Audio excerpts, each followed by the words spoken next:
A veterinarian noticed the anaconda at the zoo refused to eat and had a strange, huge bulge in its stomach. When they x-rayed the snake, they arrested the zookeeper immediately. At a major zoological park, the zoo's largest and most impressive serpent, an 18-foot-long green anaconda, had mysteriously stopped eating. For weeks, she lay motionless in her enclosure, a strange hard bulge distorting her massive body.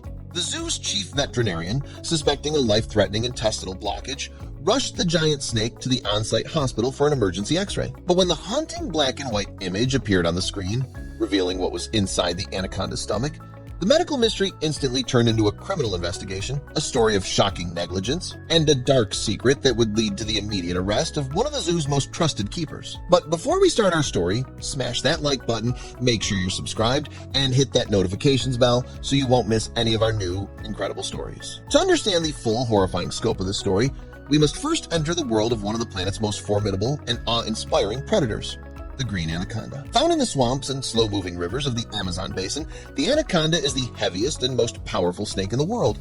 A large female can grow to over 20 feet long and weigh more than 500 pounds. They are masters of ambush, spending most of their time submerged in murky water with only their eyes and nostrils breaking the surface, waiting patiently for their prey. When an unsuspecting animal, like a capybara or a deer, comes to the water's edge to drink, the anaconda strikes with explosive speed.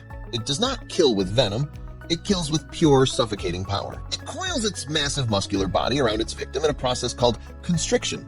Squeezing tighter with every breath, the animal exhales until the life is literally crushed out of it. But the anaconda's most incredible feature is its ability to consume its prey. Its jaw is not fused at the chin like ours, but is connected by a series of elastic ligaments, allowing it to unhinge and stretch to an unbelievable degree. After such a massive meal, an anaconda's metabolism slows to a crawl, and it can go for weeks, sometimes even months, without needing to eat again.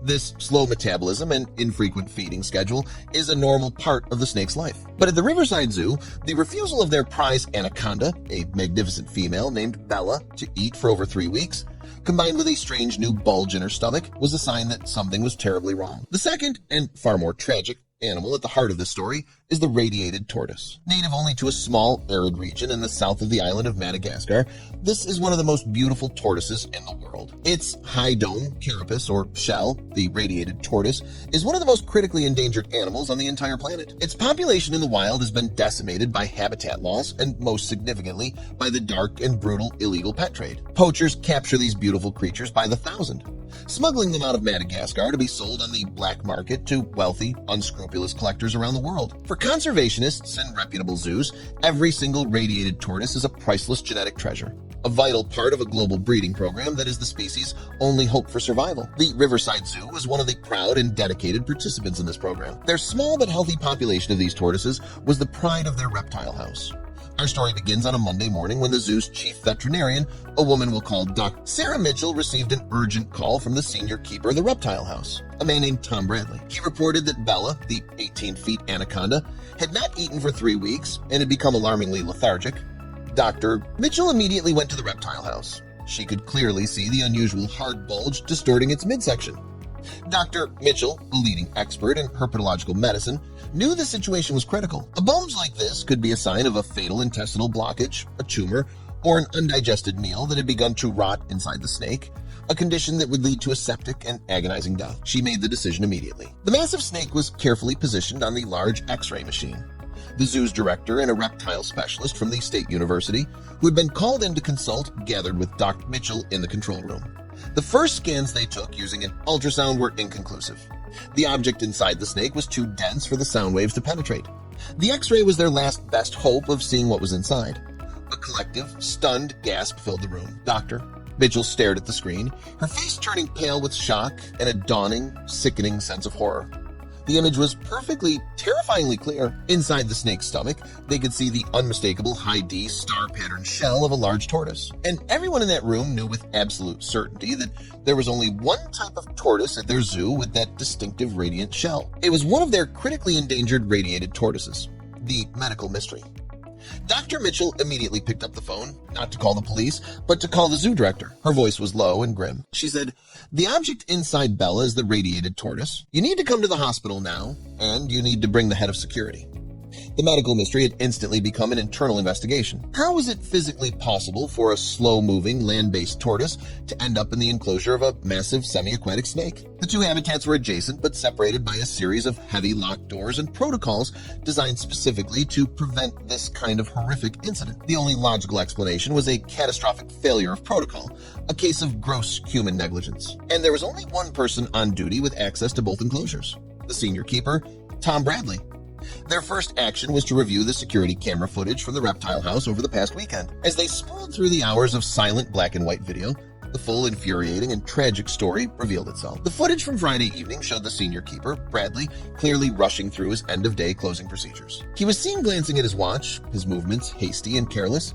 He secured the main doors to the reptile house, but in his rush to leave for the weekend, he made a catastrophic error. The camera captured him failing to properly secure the heavy-duty lock on the radiated tortoise enclosure. A few minutes later, the footage showed him making a second, equally disastrous mistake. He also failed to fully latch the secondary lock on the Anaconda's massive enclosure. What happened next was a slow-motion disaster. A few hours later, in the dead of night, the security camera captured the huge, powerful Anaconda, Bella. She was able to slowly and patiently push it open and slither out into the main corridor of the reptile house. She approached the unlocked tortoise enclosure and, without any obstacle, slipped inside. The camera did not capture what happened next in the darkness, but the X-ray and Dr. Mitchell's lab told the rest of that story. The final piece of the puzzle was the footage from Saturday morning. The camera showed Bradley arriving to begin his shift. He is seen entering the tortoise enclosure, discovering that one of the priceless animals is missing. A look of pure panic crosses his face. He rushes to the Anaconda enclosure and sees the giant snake now with a massive bulge in her stomach. He understands immediately what has happened, and in that moment, he makes the fateful decision to cover up his crime. He takes out his phone. He was filing a false report claiming that the critically endangered tortoise had been stolen by a visitor. A lie that would send the zoo and the police on a wild goose chase. This lie was particularly believable because of the dark and unfortunate reality of the illegal wildlife trade. The radiated tortoise, with its stunning star-patterned shell, is a prime target for poachers and traffickers on the black market. A single healthy specimen can be worth up to $30,000 to an unscrupulous private collector. The theft of rare and valuable animals directly from zoos, well, not common, is a real and serious threat that all zoological institutions must guard against. Bradley's story of the theft was a plausible and clever cover for his own catastrophic negligence. Confronted with the damning time-stamped video evidence, the senior keeper, Tom Bradley, broke down and confessed everything. His motive was not malicious. It was pathetically mundane. He had been in a hurry to leave early on that Friday to meet his friends. In his rush, he had failed to follow the strict life-or-death safety protocols that had been drilled into him for years. His confession sealed his fate. He was immediately fired and the zoo director called the police. Bradley was arrested and faced a series of serious criminal charges, including gross criminal negligence, insurance fraud, and filing a false police report. But while the human drama was unfolding, a life-or-death medical drama was about to begin back at the veterinary hospital. The dead tortoise and its incredibly hard shell now posed a massive threat to the Anaconda, Bella. A snake's digestive system is designed to break down soft tissue, bone, and fur. But a large solid object like a tortoise shell could cause a fatal impaction or internal rupture. Dr. Mitchell and her team had no choice. They had to perform an emergency gastrotomy, a complex and highly dangerous surgical procedure to physically cut open the snake's stomach and remove the tortoise. Anesthetizing a 500-pound, 18-feet-long snake is an incredibly risky procedure in itself. The team of vets and technicians worked for hours, carefully monitoring the giant snake's breathing and heart rate. They made a precise incision in the snake's side, reached into the stomach, and carefully, slowly, extracted the deceased tortoise. The surgery was a success. Bella, the Anaconda, would survive. The story of Bella and the tortoise is a powerful and tragic tale from the world of modern zoos. It is a testament to the incredible skill of the veterinary team who saved the life of a magnificent predator. But it is also a chilling reminder of the immense responsibility that comes with being the custodians of our planet's most vulnerable creatures. The loss of the critically endangered radiated tortoise was a devastating blow to the global conservation effort, and it was a loss that was caused not by a poacher or a criminal mastermind, but by the simple, careless act of one person who just wanted to leave work a few minutes early.